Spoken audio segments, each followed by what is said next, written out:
আসসালামু আলাইকুম। আপেক্ষিক তত্ত্ব বা থিওরি অফ রিলেটিভিটি এটার একটা আমরা আজকে উপপাদ্য বা প্রমাণ দেখব। এখানে লক্ষ্য করেন যে টপিকটা হচ্ছে গ্যালিলিও রূপান্তরের সাপেক্ষে নিউটনের মৌলিক সমীকরণ অপরিবর্তক বা নিউটনের মৌলিক সমীকরণগুলো গ্যালিলিও রূপান্তরের সাপেক্ষে অপরিবর্তক, বা প্রমাণ করো যে গ্যালিলিও রূপান্তরে নিউটনের গতিসূত্র অপরিবর্তিত থাকে। তো আমরা হচ্ছে যে উপপাদ্যটা বা প্রমাণটা এটা বই থেকেই করাবো, কারণ লিখে লিখে করালে অনেক সময় লেগে যায়।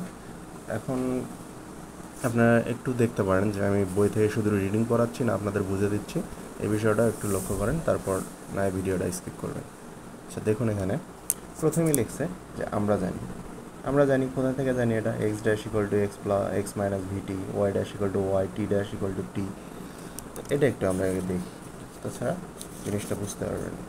এই যে এখানে দেখুন গ্যালিলিও রূপান্তরের সাধারণ আকার, এই যে ত্রিমাত্রিক অক্ষ, এখান থেকে এক্স ওয়াই, এখানে x dash y dash x dash, এখান থেকে মূলত ওই সূত্রটা এসেছে যে x dash equal to x minus v t, আবার y dash equal to y, z dash equal to z, t dash equal to t, আবার এক্স সমান লেখা যায় x dash plus v t, y equal to y dash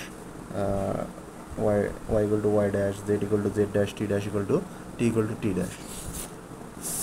সেই জন্যই কিন্তু এখানে direct লেখা আছে, আমরা জানি এক্স ড্যাশ ইকুয়াল টু এটা, ওয়াই ড্যাশ ইকুয়াল টু এটা, টি ড্যাশ ইকুয়াল টু টি। যেখানে এক্স ওয়াই জেড টি, কোনো টি আসলে এখানে সময় বোঝাচ্ছে, আর এক্স ওয়াই জেড হচ্ছে অক্ষ। তো প্রসঙ্গ কাঠামোতে কোনো বাস্তব অবস্থান, এটা একটা বাস্তব অবস্থান যেখানে x dash y dash z dash t dash হলো ওই প্রসঙ্গ কাঠামোর এক্স অক্ষ বরাবর ওয়াই ড্যাশ ভি ড্যাশ বেগে চলমান বস্তুর অবস্থান।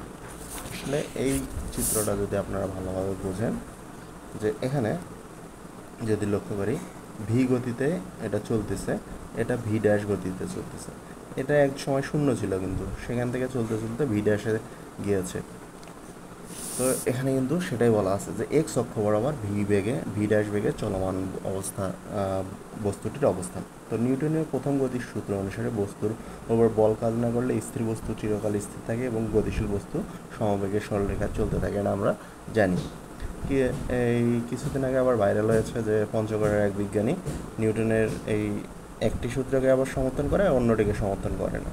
যাই হোক, সেদিকে আমরা যাবো না। অন্য কথায় বলা যায় যে বল প্রযুক্ত না হলে বস্তু ত্বরণ শূন্য হয়। অর্থাৎ কোনো বস্তুকে যদি ধরেন এই কলমটাকে যদি আমি এইভাবে বল প্রয়োগ করি, এটা সরে গেল, সেক্ষেত্রে বল যদি প্রয়োগ না করি, সেক্ষেত্রে ত্বরণের কিন্তু পরিবর্তন হচ্ছে না। ধরুন এটাকে আমি টাচ করলাম না কলমটাকে, সেক্ষেত্রে কিন্তু পরিবর্তন হচ্ছে না। সেটাই বলা আছে যে বল প্রযুক্ত না করলে বস্তুর ত্বরণ শূন্য হয়ে যায়। এর স্থির কাঠামো এস এ, কোনো সময় টিতে বস্তুর অবস্থান এক্স ওয়াই জেড হলে বল কাজ করে না।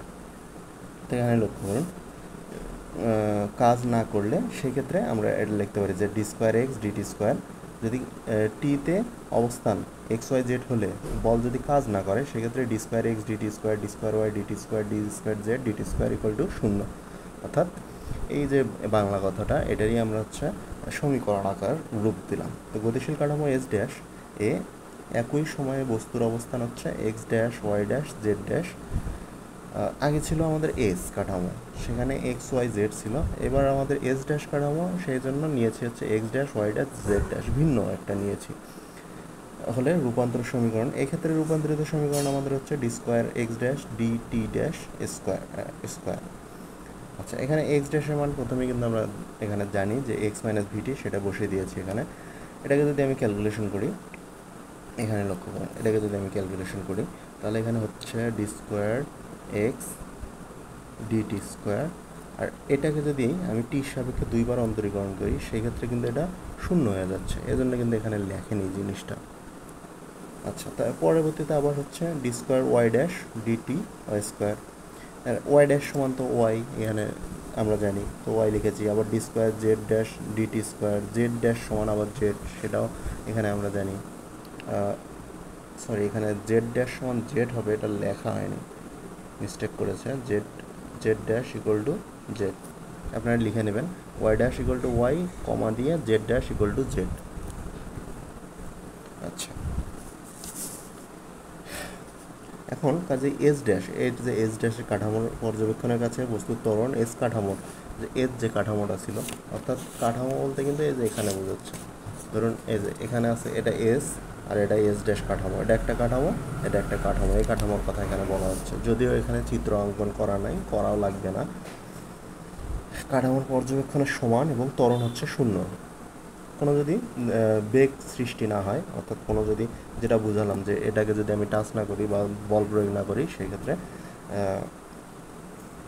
অর্থাৎ বস্তু যদি গতি না থাকে সেক্ষেত্রে কিন্তু ত্বরণ শূন্য হয়ে যাচ্ছে। সুতরাং সকল জড় কাঠামো নিউটনের প্রথম গতিসূত্র অপরিবর্তিত থাকবে, এজন্য কিন্তু নিউটনের সূত্রটা অপরিবর্তিত থাকবে। আবার বল প্রয়োগের কারণে যদি বস্তুর গতি, যদি বল প্রয়োগ করি সেক্ষেত্রে ত্বরণ হয়, তাহলে নিউটনের দ্বিতীয় গতির সূত্র সাহায্যে আমরা বস্তুর সমীকরণ হবে হচ্ছে F equal to M A. এটা কিন্তু নিউটনের সূত্রে। তো এফ হচ্ছে বল, এখানে এম হচ্ছে ভর, আর এ হচ্ছে ত্বরণ। আচ্ছা, এই এফকে আমরা এফ অফ এক্স ধরে নিলাম, আর এম যা আছে তাই। এ সমান ত্বরণ সমান আমরা লিখতে পারি হচ্ছে d square x d t square, আর বেগ সমান আমরা জানি হচ্ছে ডি এক্স ডিটি, এগুলো কিন্তু আমরা জানি। তো এখানে এই ত্বরণের পরিবর্তে এটা লিখছে আর কি। আবার এক্সের জন্য এটা লিখলাম, তো ওয়াইয়ের জন্য লিখতে হবে d square y d t square. আবার একই রকমভাবে জেডের জন্য আমরা লিখে নিলাম।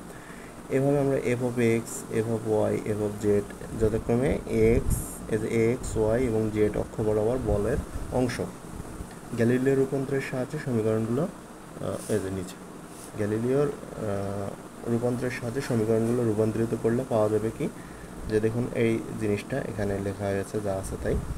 এখন এই যে এক্স সমান আমরা প্রথমেই ধরে নিয়েছি, সরি এটা কিন্তু ধরে নিইনি। এক্স সমান আসলে কি জানি, এক্স সমান আমরা জানি হচ্ছে এক্স ড্যাশ ভিটি ড্যাশ। আপনার মনে হতে পারে যে হুট করে এই জিনিসটা আসলে কোথায় আসলো, আসলে এক্সের মানটা হচ্ছে এক্স ড্যাশ প্লাস ভিটি ড্যাশ। আচ্ছা, এটা কোথায় পেলাম, প্রথমেই কিন্তু দেখে দিয়েছিলাম, এই যে x equal to x dash v t dash, এটা হচ্ছে গ্যালিলিওর রূপান্তরের সাধারণ আকার, এই যে এই কাঠামোর থেকে আমরা পাই মূলত। আচ্ছা, এখন আগের মতোই যদি আমি এটার সাথে এটা গুণ করে দিই, এটার সাথে এটা গুণ করে দেবো, সেক্ষেত্রে এটা পাচ্ছি এখানে, আর এটা দ্বারা এটা গুণ করলে এই মানটা বসছে। আচ্ছা, ঠিক আছে। এখন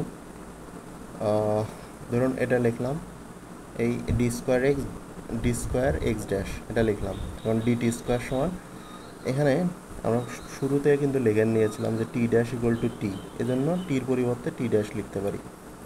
আচ্ছা, এটা কিন্তু দেখুন এটা কিসের আকারের মতো হয়েছে, এই আগেরটার এটার আকারের মতো হয়েছে না, শুধু এখানে টি ড্যাশ হয়েছে আর এখানে এক্সের পরিবর্তে এক্স ড্যাশ হয়েছে। তার মানে কি, এটা সমান আমরা এফ ড্যাশ লিখতে পারি। এটা যদি এই অংশটা যদি এফ এফ এক্স হয়, তাহলে এখানে যখন ড্যাশ হবে সেক্ষেত্রে এফ ড্যাশ হবে না এখানে, তো এই জন্য এখানে এফ ড্যাশ। আশা করি বুঝতে পেরেছেন। আচ্ছা, এরপর অনুরূপভাবে এফ ওয়াই এর মানও পাবো, এফ ওয়াই সমান হচ্ছে f y f dash y, f জেডের মানও পাবো এফ ড্যাশ জেড। তো সুতরাং দেখা যায় নিউটনের দ্বিতীয় গতিসূত্র কাঠামো অন্তরে অভিন্ন থাকে। উপরের রূপান্তরগুলো হতে লক্ষ্য করলে দেখা যায় উপরের যে রূপান্তরগুলো, যেটা এস এবং এস ড্যাশ কাঠামোর পর্যবেক্ষণ বস্তুর উপর প্রযুক্ত বল সৃষ্ট ত্বরণ একই হয়, কিন্তু যে এই যে এফ এর মান দেখুন এখানে লক্ষ্য করুন, এখানে এফ অফ এক্সের মান কী ছিল, এটা, তো এফ ড্যাশ এক্সের মানও কিন্তু এটা, অর্থাৎ এটা আর এটা কিন্তু সমান। সেটাই আসলে বলা আছে যে এফ আর হচ্ছে এফ ড্যাশ সমান, এ আর এ ড্যাশ হচ্ছে সমান, কারণ ত্বরণটাও আমরা সমান পেয়েছি। এজন্য নিউটনের গতির তৃতীয় সূত্র অনুসারেও কোনো বস্তুর উপর প্রযুক্ত বল তার প্রতিক্রিয়া বলের সমান। আবার আমরা ইতিমধ্যে দেখেছি কাঠামোন্তরে রূপান্তরকালে বল অপরিবর্তিত থাকে, বল কিন্তু অপরিবর্তিত রয়েছে, ত্বরণও অপরিবর্তিত রয়েছে। অর্থাৎ এস কাঠামোতে ক্রিয়া প্রতিক্রিয়া বল সমান, এবং বিপরীতমুখী হলে এস ড্যাশ কাঠামোতেও তারা সমান ও বিপরীতমুখী হবে, ফলে নিউটনের তৃতীয় সূত্র অপরিবর্তিত থাকবে। আশা করি আপনারা বুঝতে পেরেছেন। আর নিউটনের যে সূত্রগুলো এগুলো তো মুখস্থ জিনিস, এগুলো আপনারা অনেক আগে থেকে জানেন, তারপর আমি বলে দিলাম। আচ্ছা, ধন্যবাদ। আর এই ভিডিওটা দেওয়ার কথা ছিল গতকাল, কিন্তু গতকাল দিতে পারিনি একটা সমস্যার কারণে। হ্যাঁ, এটা শুক্রবারে দেওয়ার কথা ছিল, দিতে পারিনি, তো আজকে দিয়ে দিলাম। আর আজকে হচ্ছে অন্তরক যুগজ সমীকরণের ভিডিওটাও দিয়ে দেবো, আপনারা দেখতে পারেন। নিয়মিত এই চ্যানেলে প্রত্যেক দিন একটা করে মাস্টার্সের সাবজেক্টের ভিডিও পাবেন, এবং এটার রুটিন আসলে কমিউনিটি পোস্টে, ইউটিউবের কমিউনিটি পোস্টে দেওয়া আছে, কোন দিন কোন ক্লাসের ভিডিও দেওয়া হবে সেটা দেওয়া আছে, আপনারা দেখতে পারেন ওখানে গিয়ে।